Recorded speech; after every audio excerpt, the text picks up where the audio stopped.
New jersey অঙ্গরাজ্যের Atlantic সিটিতে ভ্রাম্যমাণ কনসুলেট সেবার আয়োজন করেছে Bangladesh association of south jersey.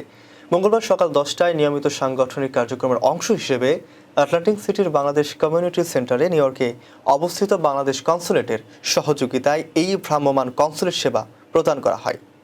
Consul general Mohammad Nazbul হুদার নেতৃত্বে এ সময় ভ্রাম্যমাণ কনসুলেট সেবার আওতায় 3 শতাধিক প্রবাসী বাংলাদেশি সহজেই মেশিন রিডেবল পাসপোর্ট গ্রহণ ও পাসপোর্ট নবায়ন সহ বিভিন্ন সেবা গ্রহণের সুযোগ পান। এছাড়া যুক্তরাষ্ট্রের পাসপোর্টধারী বাংলাদেশিরা তাদের পাসপোর্টে নো ভিসা রিকোয়ার্ড সিল সহ অন্যান্য সেবা নেন। বিএএসজের সভাপতি জহিরুল ইসলাম বাবুল বাংলাদেশ কনসুলেটের কর্মকর্তাদের আন্তরিক ধন্যবাদ জানান এবং ভবিষ্যতেও তাদের সহায়তা অব্যাহত থাকবে বলে আশাবাদ ব্যক্ত করেন। তিনি এই কার্যক্রম সফল করায় সংশ্লিষ্ট সকলকে আন্তরিক ধন্যবাদ জানান।